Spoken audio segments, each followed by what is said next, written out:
잠깐 말씀 보도록 하겠습니다.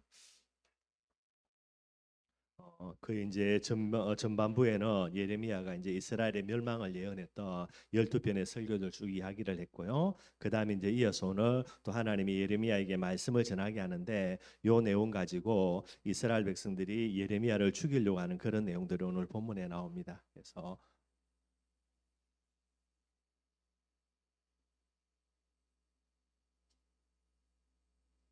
예레미야가 핍박당하는 내용들 가지고요. 또 몇 가지 부분들 기도 제목 발견하는 그런 시간 되기를 바랍니다. 이번 주 여러분들 십계명에서 조금 이야기를 했고요. 지난주 계속해서 우리가 이제 구별된 자라는 부분들을 말씀을 나누었습니다. 구별된 자이기 때문에 우리가 구별된 삶, 그죠? 이게 뭐 거룩하다 이렇게 이야기하는데 다른 삶을 이야기하고 있고요. 그러면 이제 나오는 질문이 뭐냐면 이 세상에 있는 많은 계명도 세상의 법들은 어떻게 해야 되는가? 그래서 그 부분들을 십계명 가지고 조금 한번 살펴보고자 그렇게 이제 말씀을 전했습니다. 2월이 이제 지나갔죠. 항상 이야기하는 거지만은 한 달 메시지 여러분들 좀뭐 자세하게 다 머릿속에 기억할 건 없고요. 그 흐름들만이라도 조금씩 생각하면서 2월 한 달 동안에 하나님이 내게 무엇을 말씀하시는가 그 핵심만 딱 가지고 나갈 수 있으면 됩니다. 그래서 간단하게 한번 살펴보도록 하겠습니다. 우리 첫째 주는 여러분들 하나님과 함께 일하는 자죠.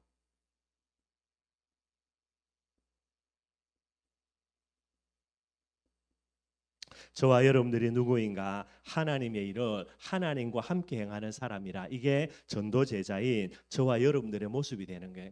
그래서 하나님과 함께 일하기 위해서는 어떻게 해야 되냐? 반드시 여러분들 그죠? 하나님이 보는 곳 그것에 내 눈이 가 있어야 되겠죠.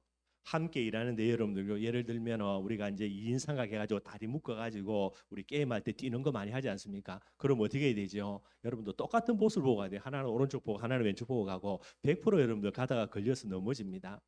그러니 우리가 하나님과 함께 시선이 맞지 아니하면 하나님과 함께 일하는 자가 아니라 하나님의 일을 방해하는 자가 되는 거예요. 그래서 이 부분 되어져야 되겠고요. 뿐만 아닙니다. 그죠? 목적도 같아야 되고요. 방법도 같아야 되고 뭐 늘 우리가 이야기하는 부분이고요. 그래서 하나님과 함께 일하는 사람이다. 이게 여러분들 쉽게 이야기하면 저와 여러분들은 구별된 자라는 거고요. 다르게 이야기하면 다른 자라는 부분들이 됩니다. 그래서 항상 내가 하나님과 함께 일하는 구별된 자, 다른 자다. 요거 늘 마음속에 품고요. 다른 삶 반드시 살아야 되겠죠. 우리를 하나님이 구별된 자로 부르는데 우연이 아닙니다. 뭐라 그랬습니까? 둘째 주에는요.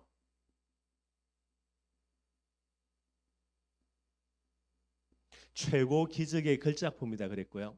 그래서 뭐 간단한 겁니다. 그죠? 우리를 구원하기 위하여서 하나님이 행하신 기적들 뭐 보통 기적이 아니죠, 여러분들. 오시고 죽으시고 부활하셔서 우리와 함께 계시고 뭐 말할 수 없는 기적이고요. 이런 어마어마한 기적을 누구를 위해서 하나님이 불려 나가셨냐? 저와 여러분들이 되는 거예요. 그래서 간단하게 예를 들은 거 이스라엘 백성들 10가지 기적을 통해서 출애굽하고 홍해를 건너왔습니다. 그러니 어떻게 됩니까? 당연히 찬양할 수밖에 없지요. 근데 얼마 있지 않아 가지고 물 조금 없다고 양식 조금 없다고요. 원망하고 불평하는 거 말이 안 되는 거고요. 구별된 자로 다른 자로 하나님이 저와 여러분들 부르시기 위해서 행하신 거 어마어마한 기적들이 됩니다. 그래서 뭐 해야 되냐? 늘 언제나 저와 여러분들 하나님의 은혜 기억해야 돼요. 하나님과 함께 일하기 전에 하나님의 은혜 잊어먹는다. 하나님과 함께 일할 수가 없고요. 하나님의 일을 가로막을 수밖에 없게 되게 되는 거예요. 늘 언제나 하나님의 은혜 여기에 감사할 줄 아는 저와 여러분들 반드시 돼야 되겠고요. 그리고 구별된 자로서 다른 자로서 반드시 뭐 해야 되는가? 저와 여러분도 성막을 완성해야 된다 그랬습니다. 그래서 여러 가지를 이야기했는데 한마디로 여러분들 축복의 그릇이라 그랬죠. 뭐 말이 그릇이지 정확하게 이야기하면 우리가 다른 자기 때문에 뭐를 해야 되냐? 다른 삶을 살아야 되는 거예요. 그게 저와 여러분들의 축복과 응답의 그릇이 됩니다. 다른 삶이 뭡니까? 늘 예배드리는 거, 그죠? 다른 영의 양식입니다. 늘 말씀 봐야 되는 거. 그리고 영적인 호흡이죠. 늘 기도하는 거, 영적 싸움 늘 싸우는 거. 이게 여러분들 성막의 여러 가지 부분들을 지금 이제 비유로 이야기하는 부분들을 적용할 때 나오는 부분들이고요. 이게 바로 우리에게 가져야 되는 다른 삶, 그게 바로 축복 강답의 그릇이라 그렇게 이야기했고요. 이 비밀을 가지고 우리는 뭐가 돼야 되냐? 구별된 자고요. 그리고 구별된 삶을 살아야 된다는 거예요. 전도제자라고 자칭 말해서 전도제자가 되는 게 아니라 전도제자의 삶을 살아야 됩니다. 그래야 뭐가 됩니까? 그 사람이 전도제자로 하나님께 인정받게 되는 거예요. 그래서 여러분들 뭐쭉 연결해진 부분이죠. 다른 자, 늘 말씀드립니다. 똑같은 자 절대로 아닙니다. 여러분들 우리의 신앙 양심이고 자존심이에요. 다른 자이기 때문에 뭐 해야 되냐? 다른 삶을 살아야 됩니다. 착하고 바르게 열심히가 아니라 다른 삶이라니까요. 그래서 예배의 삶, 늘 언제나 말씀과 함께하는 삶, 기도하는 삶, 영적 싸움 싸우는 삶 이런 부분이고요. 다른 삶으로 하나님께 인정받게 될 때에 하나님이 우리에게 주시는 게 뭐냐? 다른 응답이에요. 그래서 제일 핵심되는 거 문제가 올 수가 있습니다. 우리가 잘못해서 올 수가 있고 우리의 뜻과 계획이 아니라도 어떤 일들이 일어날 수 있고요. 그런데 문제를 두고 뭐 해야 되냐? 뭐 내가 고함 지르면서 전도제자로 고함 지른다고 하나님 인정해 주는 게 아니라 문제 왔을 때에 일들이 일어났을 때에 다른 삶을 살아야 되는 거예요. 그럼 그게 뭐가 됩니까? 하나님의 도자기 너 전도제자 맞아 그러는 거예요. 그러면 반드시 뭐가 오냐? 다른 응답 오게 되는 거예요. 여러분들 전도제자가 맞느냐 아니냐를 하나님이 체크하는 부분으로 문제일 수 있고 여러 가지 사건일 수 있게 되어지는 게 항상 안타까운 게 그겁니다. 평상시에는 잘 가다가 문제 딱 왔습니다. 뭐죠? 아, 나는 다른 자라는 구별됨을 하나님께 증인으로 설 수 있는 표를 받을 수 있는 진짜 중요한 응답의 시간표인데 이걸 놓친다니까요. 그러니 문제 뒤에 있는 다른 응답들을 받지를 못하게 되는 게 항상 여러분 이것만 기억하고 있으면 됩니다. 그래서 늘 언제나 6월 한 달 메시지 조금 기억하고요. 올 한 해에 전도제자로서 로마로 전환되어진 응답들 받아가는 그런 중요한 그런 방향들로 저와 여러분들이 조금 설정하기를 바랍니다. 그래서 이 속에서 여러분들 십계명을 간단하게 여러분들 이야기를 드렸죠. 뭐 1에서 4계명 대신 계명 그죠? 대신이라는 말은 하나님을 두고 중요한 계명이 되게 됩니다. 이 대신 계명은 여러분 누구에게 주셨냐? 애굽에서 건져내 가지고 출애굽하게 하신 하나님의 택한 백성들입니다. 선민이죠. 선민은 누굽니까? 다른 자들.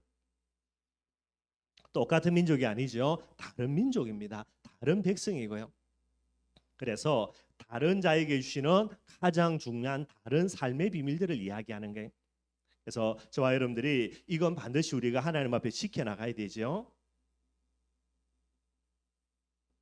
그래서 다른 삶을 살아야 됩니다. 그러니 모든 세상의 민족들은 똑같이 그죠 우상이죠 귀신 섬기는데 절대로 이스라엘 민족들은 선민은 다른 신을 마음에 두면 안 되는 게 오직 하나님만요. 그리고 우상 숭배 만들어서도 안 되고 해서도 안 되고 여러분들 그죠 이거 섬기지도 말아야 되고 우상 숭배한다 하나님을 미워하는 거라 그랬습니다. 하나님 보실 때 정의가 그렇고요. 그리고 다른 민족은 하나님 이름 지 마음대로 장난치면서 불러도 되는데 이스라엘 민족은 선민은요 하나님 이름을 절대로 망령되이 일으키면 안 되고요. 다른 민족들이야 일주일 내도록 열심히 일해도 됩니다. 또 반대로요 일주일 내도록 놀아도 상관없고요. 그러나 이스라엘 민족은 일주일 중에 한 날 반드시 구별하는 날 안식일입니다. 이 날을 구별해서 이 날에 육신은 쉬지만은 영적으로는 최고로 하나님께 예배드리며 은혜 받는 이 일들을 감당해야 되는 거예요. 그게 뭐가 됩니까? 구별됨의 다른 삶의 증인이 되는 증거가 됩니다. 이걸 안 산다 무조건 망하는 거예요. 아무리 능력 있어도 아무리 훌륭해도 아무리 착해도 이거 결국은 소용이 없습니다. 이 비밀 속에 있으면 아무리 모자라고 아무리 게으르고 아무리 성질 더러워도 무조건 하나님은 축복하시는 부분들이 되는 거예요. 저와 여러분들 우리가 하나님의 자녀이기 때문에 거룩하게 살아야 된다. 거룩이 뭡니까 여러분들? 이스라엘 백성의 최고의 거룩 안식일 지키고 예배드리는 거 하나님의 이름을 망령되이 부르지 않고요 최고로 하나님의 이름을 경외하는 거 우상 숭배하지도 않고 계속 우상과 싸우고요 다른 신을 마음에 두는 게 아니라 하나님의 이름을 우리 마음 중심에 최고로 두는 거 그게 최고의 거룩이 되는 거예요. 착하게 바르게 열심히 그 여러분들 정말로 잘못된 겁니다. 한국 교회가 세계 교회가 어려움 당하는 거 결국은 종교입니다. 율법이죠. 이것을 복음보다도 또 중요하니까 어려움 당하는 게. 그래서 다른 자로서의 대신 관계 이거고요. 두 번째입니다. 대인 관계죠. 뭐 대인 계명이라 그러고요. 이게 여러분들 이 대인 계명은 똑같은 자의 부분으로 주신 부분이 됩니다.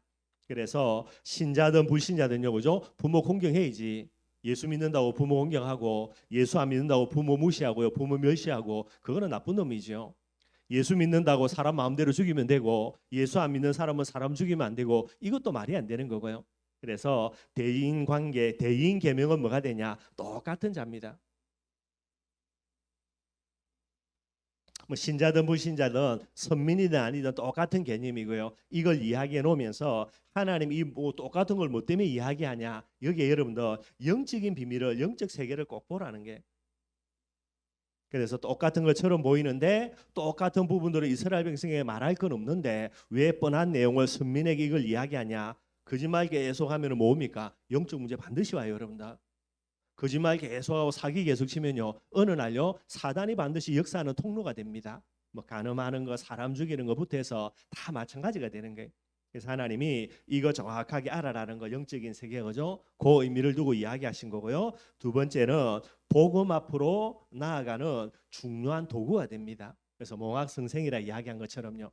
죄라는 부분들을 깨닫기 위해서는 뭐가 있어야 되냐? 법이 있어야 되잖아요. 그래서 그 법입니다. 잣대로 하나님이 계명을 주신 거고요. 이 계명 앞에 서니까 내가 죄인이구나, 죄인이 아니구나. 요걸 느낄 수 있는 부분들이 되게 되는 거예요. 그래서 구약의 십계명은 여러분들 그죠? 요 두 가지를 가지고 조금 살펴보면서 뭐 뻔한 건데 왜 이걸 했냐? 이 부분들을 알고요. 이 부분들을 지켜 나가는 부분들이 돼야 되는 거예요. 근데 구약의 십계명을 예수님께서 새롭게 조명하시죠. 그래서 이 십계명의 핵심들을 예수님께서 새롭게 이야기하십니다. 그래서 여러분들 이 대신계명, 대인계명을 예수님이 한마디로 뭐라 그랬냐? 하나님을 사랑하라는 게 핵심은 어느 정도로 사랑해야 됩니까? 마음을 다하고 그죠? 온 마음 전심을 다하고요. 그 다음에 목숨을 다하고 생을 걸고요. 하나님 사랑해야 되고요. 뜻을 다하여 우리 모든 의지를 다하여서 하나님을 사랑하라는 게 이게 여러분들 참 쉽지 않은 겁니다. 여러분들 그죠? 뭐 우리가 쉽게 일심 전심 지속 이야기하는데 그 정도가 아니고 생을 걸으라는 생을 걸어. 하나님 사랑하는 일에 목숨 걸으라는 게 쉽게 이야기하면 여러분들 그죠? 저와 여러분들의 생명의 원천 근원이 어디입니까 여러분들? 결국 하나님 그분인 거예요. 그래서 예수님이 그냥 단순히 뭐 이름 함부로 부르지 마라, 뭐 안식일 제대로 지켜라 이런 차원이 아니고 제일 핵심 되는 거 생을 걸고요, 목숨을 걸고 온 마음으로 온 뜻을 다해서 하나님을 사랑하라 이야기하는 거예요.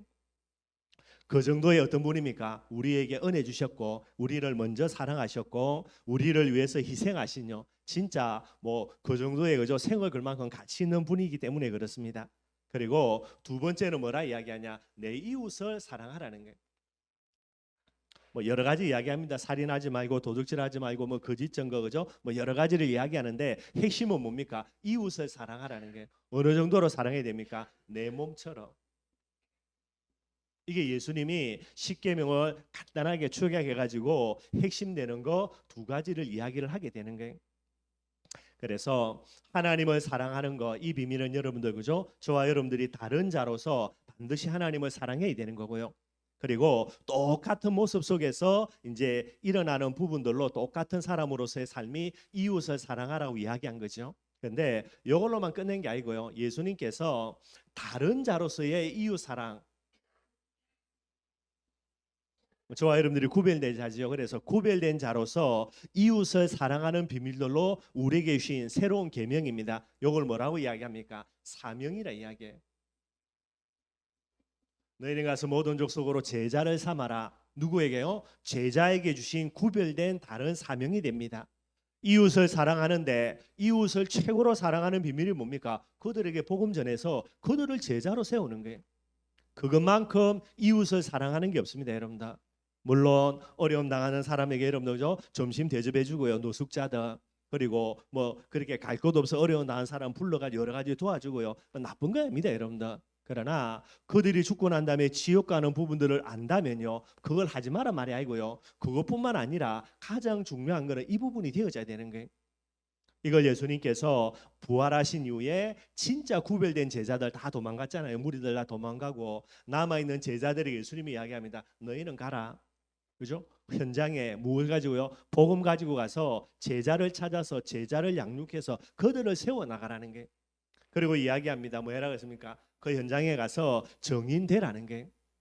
그래서 사도행전 13장 48절에는 영생 주기로 작정된 자들 현장에 있으니까 이것 놓고 계속해서 도전하라고 이야기하고 계시는 거예요. 그래서 여러분들 구약하고 신약하고 조금만 구분하면요, 구약에는 뭐라 그랬습니까? 선민입니다. 뭐 다른 자들이, 그죠? 뭐 다른 민족이 되어지니까요. 그래서 하나님의 택한 백성 그럽니다. 신약에는 무엇으로 갑니까? 여러분들 제자로 갑니다. 구약에는 피의 개념이잖아요, 그죠? 그래서 아버지가 이스라엘 백성이면 하나님의 은혜로 나도 이스라엘 백성 선민이 되고 이런 형태로 가는데요. 예수님이 오신 이후에 신약 시대를 거쳐서 지금까지는요, 이게 여러분들 제자의 개념으로 가는 게. 그래서 이때는 여러분들 피의 비밀을 가지고 여러 가지 응답이 전달이 되어진다며, 신약 시대는 온전히 믿음으로 갑니다.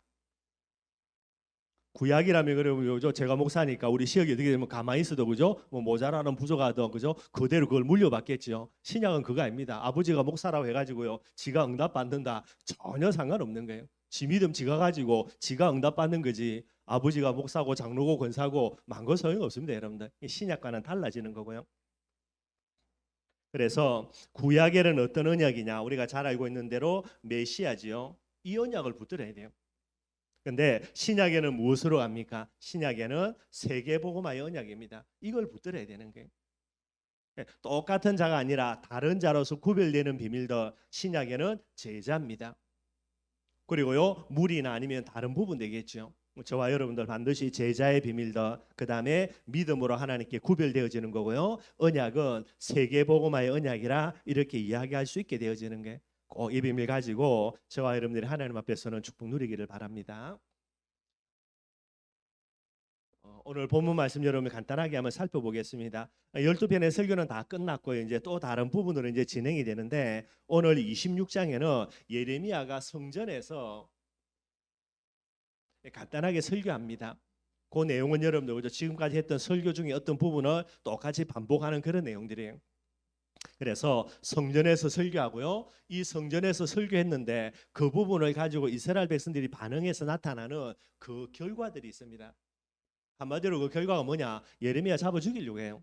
여기 계속해서 듣기 싫은 소리입니다, 그죠? 망한다, 포로에 뭐 이렇게 되는 부분을 하니까 얼마나 듣기 싫었던지 예레미야를 죽이려고 하는 그런 내용들이 오늘 본문에 잠깐 나오죠. 그래서 간단하게 한번 살펴보겠습니다. 1절에서 7절은 어떤 내용이냐, 여러분, 그죠? 하나님이 예레미야 보고요, 성전에 올라가 가지고, 성전에는 지금 많은 사람들이 제사 지내려고요, 예배 드리려고 많이 몰려 있죠. 그 올라가 가지고 메시지를 하라는 게. 그래서 여러분들 2절 말씀을 먼저 한번 살펴보면 26장 2절입니다. 뭐 1절에는요, 요시아의 아들 여호야긴 왕 때의 이야기하고요. 그 다음에 2절입니다. 여호와께서 이와 같이 말씀하시되 너는 여호와의 성전 뜰에 서서 유다 모든 성읍에서 여호와의 성전에 와서 예배하는 자들에게 내가 내게 말하는 말을 더하기 빼기 없이 있는 그대로 이야기하라는 게. 유다 여러분들 보죠, 뭐 예루살렘 성에 있는 사람 예배드리러 온 것뿐만 아니고요, 이스라엘 전역에서 하나님 앞에 예배드리러 나온 사람들이 모여가지고 예배드리러 있는 그 현장에 하나님이 예레미야에게 메시지를 전하라는 겁니다. 그래서 3절에서 여러분들 7절까지 어떤 메시지냐? 그 내용은 여러분들 그죠? 회개를 촉구하는 거예요. 왜 회개를 촉구하냐? 이스라엘 백성들이 뭐 전에 한번 그죠, 예레미야의 설교 중에 하나, 그죠? 제사 지내는 것으로 모든 게 오케이라고 생각해요. 현장에 나가서 가정에는 집집마다 우상을 두고요, 우상 숭배하고, 정치인들 부터해서 많은 사람들이 온갖 악행을 다 자행하면서요, 뭐만 하면 됩니까? 우리가 예루살렘에 올라와 가지고 양 잡고 소 잡으면 끝이라는 게, 이게 이제 이스라엘 백성들이 가졌던 정말로 잘못된 부분이에요. 그래서 하나님이 이야기합니다. 너가 그 예배 아무리 드려본들, 양 잡고 소 잡고 아무리 해본들, 나 그거 지긋지긋하다는 게. 그래서 빨리 너희들 진짜 올바른 선민의 삶이죠, 그죠? 저 비밀들을 정말로 회복하라고 회개를 촉구하고요. 그러면서 너희들이 회개하지 아니한다, 뭐라고 합니까? 멸망을요 예언하게 되는 거예요. 지금 여러분 우상 숭배하고 있는 현장에 가서 하는 게 아니라, 이 사람들 지금요 성전에 와가지고 예배드리러 와가 폼 잡고 예배드리고 있다니까요. 거기다 대고 너희들 있다고 예배는 하나님이 받지도 않고 빨리 회개하라고 회개 안 하면은 너희들 완전히 망한다고, 이걸 이제 예레미야가 예언을 하게 되는 거예요. 그래서 이 말을 듣고 여러분들 그죠? 그 다음에 나오는 반응들이 되게 됩니다. 여러분들 똑같은 예배,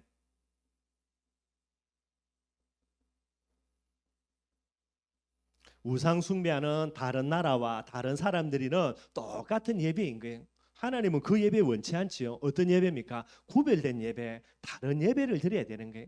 그런데 똑같은 예배 드리고 있으면서 삶은 어떻습니까? 똑같은 삶이 되게 되는 거예요. 그러니 하나님 뭐라 그럽니까? 이 드리는 너희 예배 나는 안 받고, 그런데도 계속해서 회개하지 않고 예루살렘 성전에 예배 드린다. 내가 예루살렘 성전 무너뜨려 버리겠다라는 거예요. 저와 여러분들 이 시대에 여러분들 그죠? 뭐 종교 생활하는 사람들이 없어가지고 하나님이 저와 여러분들 복음 속에 부른 게 아니라니까요. 아무도 없기 때문에 그래서 오직 예수라는 복음의 비밀 가지고 저와 여러분들을 구별된 자로 다른 자로 부른 거예요. 그래서 늘 이야기하는 거 저와 여러분들 오직 예수입니다. 죽을 때까지 여러분들 이 부분 가지고 다름의 모습으로 하나님 앞에 나아가셔야 되는 거예요. 오늘 이스라엘 백성들에게 하나님이 예레미야에서 책망하는 거 이 부분이 되는 게, 그러니 제사만 지내면 만사에 오케이입니다. 왜 제사 지내는 겁니까? 하나님 사랑하는 중심 이 비밀 가지고 하나님 앞에 거룩한 제사 지내는데 제사를 무슨 부족도 아니고요.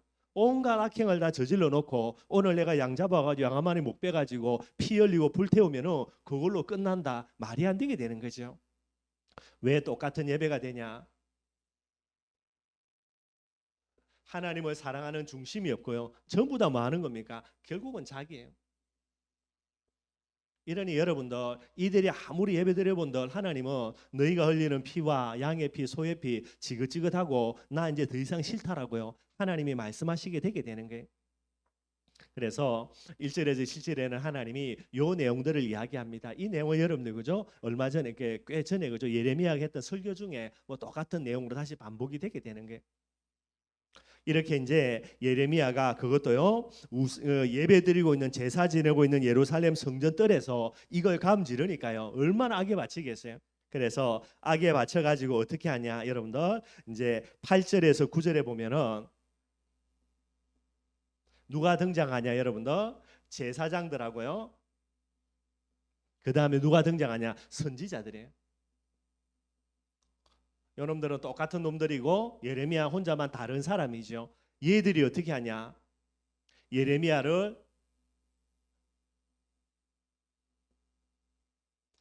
예레미야를 죽이려고 이제 모의하는 그런 내용들이 나옵니다.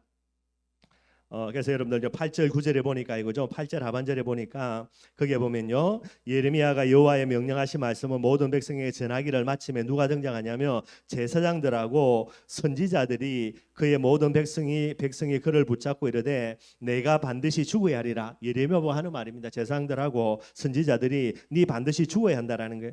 9절입니다. 어찌하여 내가 여호와 이름을 의지하여 예언하여 이르기를 이 성전이 실로같이 되겠고 이 성이 황폐하여 주민이 없으리라 하느냐 하며 그 모든 백성이 여호와의 성전에서 예레미야를 향하여 계속해서 모여드는 거죠. 누가 예레미야를 핍박하고 예레미야를 죽이려고 하냐? 똑같은 선지자들 여러분들. 근데 이 선지자들은 거짓 선지자, 자기의 이익과 자기의 야망을 위하여서 하나님이 메시지 주지도 않았는데도요 거짓된 메시지 선포하고요 진실된 메시지를 선포하는 예레미야의 메시지를 잘못된 메시지라고요 호도해가지고 많은 사람들이 거기에 따르지 않도록 이 거짓 선지자들요. 그리고 지금 예배드리는 이 현장에서 예레미야 이렇게 떠드니까 여러분들 제일 자기들의 이익에 타격을 받는 사람 그게 제사장들이에요 여러분들. 하나님의 뜻과 계약은 아무 상관이 없습니다. 무조건 지익, 지야망, 그죠? 지 그런 동기 이 부분 가지고요. 누구를 죽이려고 하냐?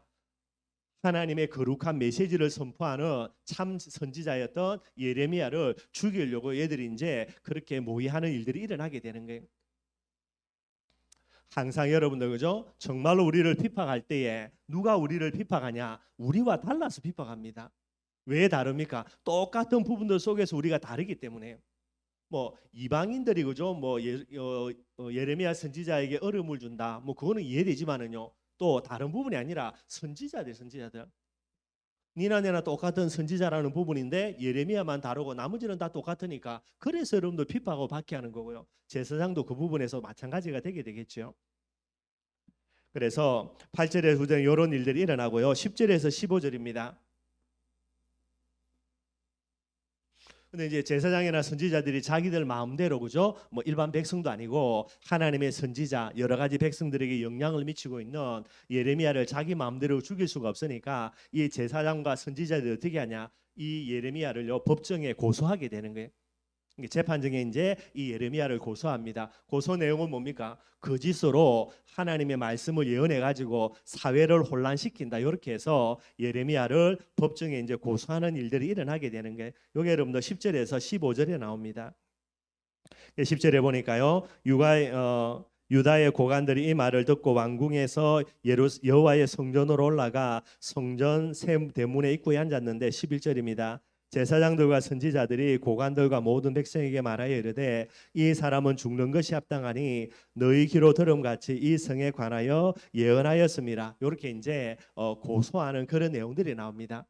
그래서 이 고소를 당해 가지고 이제 죽냐 사느냐 이런 입장인데 여기다 대고 또 예레미야가 똑같은 내용도 그죠? 뭐 내가 손해된다고 하나님의 말씀을 빼거나 내게 이익이 된다고 덧붙이거나 뭐 예레미야는 참된 선지자니까 그럴 수가 없고요. 또 얘들 앞에서도 똑같은 메시지를 그들에게서 반복하면서 메시지를 하게 되는 거예요. 그러니까 여러분들 그죠? 16절에서 19절에 보니까 이렇게 이제 고소를 하니까요. 여기에 여러분들 백성의 고관이라 그럽니다. 아주 높은 이제 관료들이 되겠죠. 그리고 뭐 그 중에 다는 아니지만은 장로들 몇몇들 하고요. 그 다음에 백성들이 이제 제사장과 선지자들이 예레미야를 고소하니까 이들이 여러분들 예레미야를 변호하게 되는 거예요. 그래도 여러분들 그죠? 올바른 복음만 증가하면은 복음에 반응할 사람은 반드시 있습니다, 여러분들. 한 사람도 없다면은 예레미야는 존재하지 않겠지요. 늘 이야기하는 거 내가 복음 전할 사람이 한 사람도 없다. 저와 여러분들 아무리 건강해도요 하나님은 오라 그럽니다. 오라 그러면 가야 되고요. 저와 여러분들이 하나님 앞에 부름받지 않고 남아 있다는 말은 반드시 누구인지는 모르지만 복음 들을 사람이 있다라는 거예요.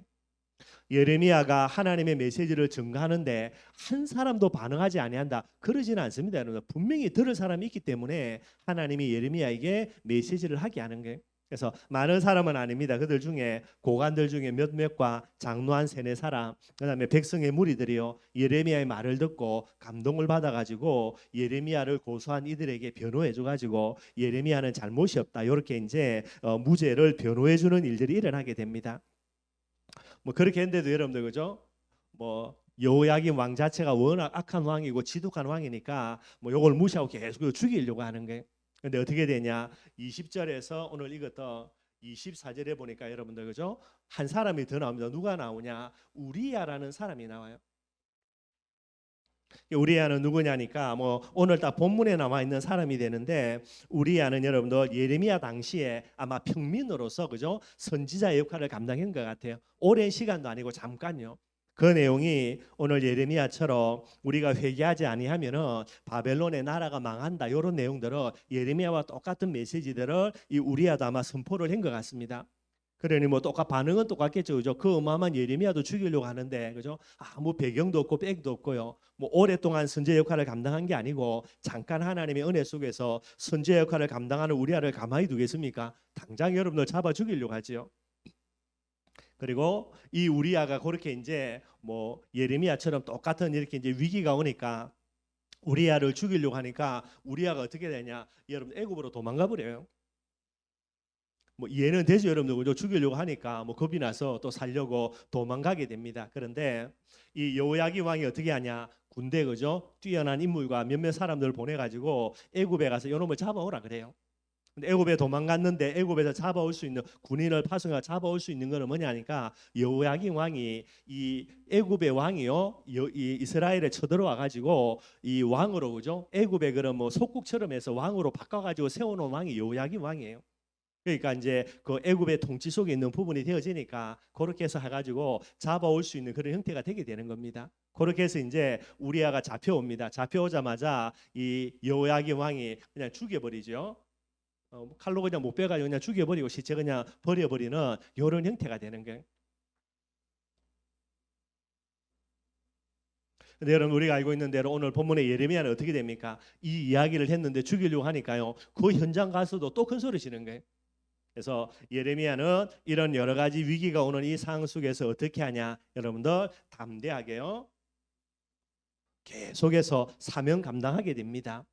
이 사명을 감당하는데 뭐 우리아는 도망갔는데 여러분들 나중에 사람 손에 잡아가지고 목 베어버리는데 담대하게 그 현장에서 복음 전했고요. 하나님의 메시지를 증거했는데 이 예레미야는 어떻게 되냐? 구원받게 되는 게. 그래서 아이감이라는 그런 이제 관리가 있습니다. 뛰어난 관리고요, 높은 관리인데 이 사람이 힘을 써가지고요 예레미야를 그 죽음의 위기에서 건져내는 그런 일들이 오늘 읽었던 본문에 이렇게 나와 있게 되어지는 게. 여러 가지 이야기할 수 있겠지만 여러분들 뭐 가장 간단하게 오늘 본문에만 나와 있으니까 뭐 요 정도로만 여러분들 보면 될 것 같아요. 뭐 더 깊게 볼 수 있는 내용이 없어 가지고요. 그래서 아까도 이야기했던 대로 마태복음 22장이지요. 37절에 하나님을 사랑하는 이 부분을 두고 예수님이 뭐라고 이야기하냐? 마음을 다하고 목숨을 다하고 뜻을 다하여서 하나님을 사랑하라는 게. 하나님이 주신 말씀을 선포하는데 조금 여러분 위기가 올 수가 있습니다. 어려움이 올 수 있죠. 그렇다고 내가 죽는다라고요 도망가 버려 가지고요.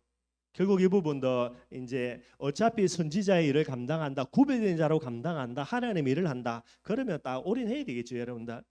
근데 한번 이야기해 보고요. 뭐 반응이 좋아가지고 할렐루야 아멘 하면 더 큰 소리 치고 방금처럼 어려움 온다고 보따리 싸들고 도망가 버리고 이게 조금 곤란한 부분이고요. 뭐 예레미야는 그러지 않죠, 여러분들. 끝까지 뭐 죽고 사는 게 문제가 아니고요. 계속해서 하나님의 신 메시지를 선포하게 됩니다. 그랬더니 여러분들 하나님이 그를 구원해 주는 그런 일들이 오늘 본문에 나와 있게 되어지는 거예요.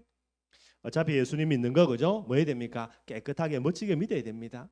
마음을 다하고 목숨을 다하고 뜻을 다하여서 하나님을 사랑하라는 게.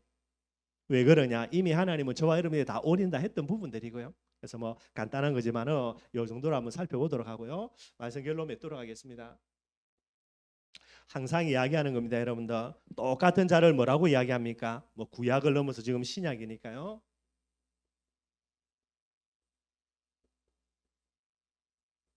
똑같은 자를 무리라 이야기합니다. 그럼 여러분들 다른 자는요? 그게 제자입니다, 여러분들. 근데 어떤 제자냐? 너희는 가서 모든 족속으로 제자를 삼아라 했기 때문에 어떤 제자입니까? 전도 제자라 그렇게 이제 우리는 단어를 붙여서 설명을 하고 있죠. 똑같은 자는 무리고요. 다른 자는 바로 전도 제자가 되게 되는 거예요. 그러니 여러분들 여러 가지를 이야기할 수 있지만은 제일 핵심되는 거 똑같은 자는 뭡니까? 다양한 예수고요. 그런데 다른 자입니다. 오직 예수겠지요. 저와 여러분들이 많은 거 있겠지만은요. 제일 핵심되는 거 이거예요. 하나님이 저와 여러분들에게 뭐를 제일 먼저 점검하냐? 다양한 예수냐, 오직 예수냐? 예수도 좋고 모세도 좋고 엘리야도 좋고 그런데 여러분들 어떤 일이 일어나는 겁니까? 나를 죽이려고 해요. 그러니 보따리 사들고 도망가지요. 근데 예수도 좋고 모세도 좋고 엘리야도 좋고가 아니라 예레미야입니다. 오직 예수예요. 살고 죽는 게 문제가 아닙니다, 여러분들. 하나님의 복음 전하다가 죽는다고 죽어야 되지. 그러니까 오직이라는 부분들로 저와 여러분들이 뭐 해야 됩니까? 다른 삶 하나님께 인정돼야 되고요. 불완전한 예수가 아니라 저와 여러분 어떤 예수입니까? 완전한 예수예요. 왜 도망가죠, 여러분들? 죽을까 착각하니까 도망가는 거예요. 여러분들 저와 여러분들이 진짜 복음 안에 있다 죽지도 않고요. 성경은 뭐라고 이야기하고 있습니까? 영원한 생명 갖고 있다라는 거예요. 아니, 목사님 우리 영원히 삽니까? 아니죠, 여러분들. 육신은 죽는 겁니다. 이렇게 안 죽어도 언젠가는 죽는다니까, 여러분들. 뭐 우리아가 여러분들 그죠? 뭐 요야기 왕이 그래 네가 오르바른 소리 했다라고요. 부귀영화를 준다. 그렇다고 영원히 살겠습니까? 언젠가는 가는 거거든요. 그런데 복음을 위해서 진짜 우리가 복음 속에 산다. 우리에게 주시는 생명은 영원한 생명이 되는 게 불완전한 예수가 아니라 완전한 예수 되어야 됩니다. 이것 때문에 여러분도 똑같은 사명 감당하고 똑같은 문제 왔는데 여러분 한 놈은 도망가다가 잡혀와 죽고요. 예레미야는 하나님의 구원의 축복과 응답을 누리고요. 늘 이야기하는 거죠, 여러분들. 잠깐 예수. 그러나 제자는 어떤 사람입니까? 항상 예수가 되어야 돼요. 얼마 전에 새벽 기도할 때 그죠? 이스라엘 백성들이 매일매일 드려야 되는 예물이 있습니다. 이거 상번제라고 그래요. 항상 드리는 번제. 저와 여러분들 항상 예수 되어야 됩니다. 잠깐 예수 아니고요. 잠깐 예수 되니까 결국은 문제 만났을 때에 도망갈 수밖에 없습니다. 그러나 항상 예수, 영원 예수 되면요, 뭐 도망갈 이유도 없고요. 부귀영화하고는 상관없는 부분 되어지니까요. 결국은 똑같은 자, 무리들은 어떤 특징이 있습니까? 복음을 이용하지요. 어쩔 수 없는 겁니다, 여러분들. 그들이 갖고 있는 복음의 내용이 다양성이고 불완전한 예수고요. 잠깐 예수기 때문에 결국 이들이 복음 앞에 앉아 있는다. 복음을 이용하기 때문에 복음 앞에 앉아 있는 거죠. 어느 날 복음이 내게 손해가 된다. 여러분들 복음이고 하나님이고 예수고요. 온데간데 없어져요. 정말로 그래요. 그런데 오직이죠, 완전이지요. 항상 예수 되니까 어떻게 됩니까? 늘 언제나 여러분들 복음 위해서 헌신하는 인생을 살게 되는 거예요. 그래서 뭐 오직 예수 말로는 뜯을 수 있습니다, 여러분들. 완전 예수 뭐 말로는 뜯을 수 있고요. 항상 예수 말로는 뜯을 수 있습니다. 그런데 문제 딱 만났을 때에 이 사람들이 이 말을 했는데 아예 복음을 이용하는 형태로 나타난다. 다 거짓말. 이 사람이 말은 안 해가지고요. 뭐 모습은 잘 모르는데요. 문제 딱 만났는데 복음 앞에 헌신한다. 그러면 그 사람은 진짜 올바른 제자라는 부분이 돼요. 하나님 앞에 저와 여러분도 정말로 딱 이 부분 인정받아야 되겠죠. 그러니 무리가 많으냐 제자가 많으냐, 무리가 훨 많지요. 똑같은 복음인데 하나는 다양한 복음, 이게 훨씬 많고요. 오직의 복음 가진 제자는 몇 명 안 되고, 그런 얘들이 이제 세력이 많으니까 뭐 할 수 있습니까? 늘 핍박하는 거예요, 여러분들. 왜 우리가 여러분들 뭐 2단 3단 욕 들어 먹냐? 이상한 게 아니고 당연한 거라니까요. 여러분들 이게 당연한 핍박이지 이상한 핍박이다 절대 아닙니다, 여러분들. 우리 아가 내가 이 말하면 어떤 일이 일어날까 뻔할 뻔짜죠. 머리 아무리 나빠도 그 정도는 계산되어지니까. 그런데 이 뻔한 계산이 안 되어진다는 거 유혹이 있으니까. 그래가지고 하나님이 메시지를 주셨으니 안 할 수는 없고 떠들었는데 오는 반응은 죽이려고 하니까요. 잽싸게 도망가는 거고요. 근데 예레미야 보십시오, 여러분들. 딱 이 반응하면 이거 올 거 뻔히 알고 있죠, 여러분들. 뭐 겁낼 것도 아니고. 그러니 늘 이야기합니다. 당연한 핍박이지, 그죠? 또 다르게 이야기합니다. 당연한 문제지요. 특별한 문제 없다니까요. 대단한 문제도 아니고 전부 다 당연한 부분들이 돼야 되는 거예요. 내가 전도 제자가 맞다며 내게 문제 있어야 됩니까? 없어야 됩니까? 문제 당연히 있어야 되지요. 그런데 문제입니까? 문제 아닙니까? 문제가 아니라 이거는 축복과 응답이지. 항상 여러분들 근본 자체가 달라지게 되는 거예요. 그런데 당연한 핍박 맞는데 여러분들 당연한 핍박으로 끝나냐? 그게 아니죠, 여러분들. 하나님 앞에 완전히 이 복음의 비밀 가지고요. 제자로 서 있다면 하나님이 반드시요. 하나님이 보호하고 하나님이 반드시 인도합니다, 여러분들. 한 사람의 제자를 위해서 하나님이 세계 역사를 움직여 가지고 그 사람을 제자로 세웠는데요. 그 사람이 어려움 당한다. 근데 복음을 위해서 사는데 어려움 당한다. 하나님이 그 사람을 안 지킨다. 그건 하나님 자격 없는 거죠. 사도 바울을 여러분들 예수님이 부활하신 예수님이 직접 바울 찾아가 가지고요. 복음을 증거해 가지고 뭐 복음 전해도 말이 그런데 바울이 여러분들 제자가 된 거예요. 근데 그 하나님의 은혜를 알고 바울이 어떻게 합니까? 일평생 복음을 위해서 달려가는 거예요. 오직 복음 가지고 완전한 복음 가지고 항상 예수 가지고요. 일평생 복음을 위해서 헌신하는 거예요. 바울이 죽는다 누구 손해입니까? 하나님 손해지. IQ 세 자리 가진 저와 여러분들도 계산기 두드려 보면 뻔히 답이 나오는데요. 무한한 그런 지혜를 가지신 하나님이 계산기 두들려 가지고 바울이 지금 죽는 게 이기냐 손해냐 하나님이 계산 못 되겠어요, 여러분들. 그 정도 계산 못 되면 하나님 자리에 사표 내야 되죠. 그렇다니까 여러분들. 전능하신 하나님이 바울을 지켜나가는데 여러분들 바울을 죽일 수 있겠습니까? 전능하신 하나님이 복음을 위해서 완전히 올인하며 헌신하는 예레미야를 가만히 두겠습니까, 여러분들? 예, 뭐 우리하고 예레미야하고 비교하는 건 조금 애매한 건 있습니다. 그러나 제가 볼 때는 뭐 때문에 도망가냐고. 아니 내가 이 말하면은 당연히 저 사람들 열받아가지고 나를 죽이려고 할 건데 복음 전하도 깨끗한 건 죽으면 되지. 뭐 그렇게 뭐 수백 년 그저 오래 살 것도 아니고 도망 왜 가냐고. 그러면 똑같이 예레미야도 도망가야 되는데 왜 도망 안 가냐고. 그래서 뭐 설명하기는 조금 애매할 수 있는데 뭐 간단하게 드러난 것만 가지고 요 정도로 조금 보려고 하고요. 저와 여러분들입니다. 제자입니다. 무리가 아니고요. 그런 데는 이 비밀 가지고요. 그래서 저와 여러분들이 하나님의 보호와 인도라는 것은 다른 삶을 살았기 때문에 다른 응답으로 저와 여러분들에게 하나님이 주시는 거예요. 이 응답 반드시 저와 여러분들은 받아야 되고요. 이 응답을 가지고 있어야 저와 여러분들 세계보고 말하는 그런 응답의 현장 속으로 꼭 들어가게 되는 거예요. 저와 여러분들에게 예수님이 부탁하는 겁니다. 마태복음의 22장 37절. 어차피 하나님 사랑할 거, 그죠? 세계복음화의 대일 속에 동참한 거 맞다며 어차피 가는 길입니다. 뭐 해야 됩니까? 목숨 걸고 온 마음으로 온 뜻을 다해서 하나님 사랑하라는 거예요. 대강하지 말고 그죠? 우리는 대강 예수 아니라니까 오직 예수지. 그죠? 불완전한 예수도 아니고 완전 예수지요. 그러다가 어려움 당한다. 어려움 당할 리가 없다니까 여러분들. 하나님이 죽었냐고. 그래서 어차피 알 거, 어차피 복음 속에 들어온 거 여러분들 그죠? 그렇다고 구질구질하게 오래 산다고 영원히 살 것도 아니고 언젠가는 갈 거, 그죠? 꼭 저와 여러분들 이 비밀 생각하고요. 오늘 우리와 예레미야의 모습 조금 한번 다시 한번 살펴보면서 한 시대의 전도 제자로 하나님 앞에 설 수 있는 그런 저와 여러분들이 되기를 주님의 이름으로 축원드리겠습니다. 우리 찬송가 342장 찬양하겠습니다.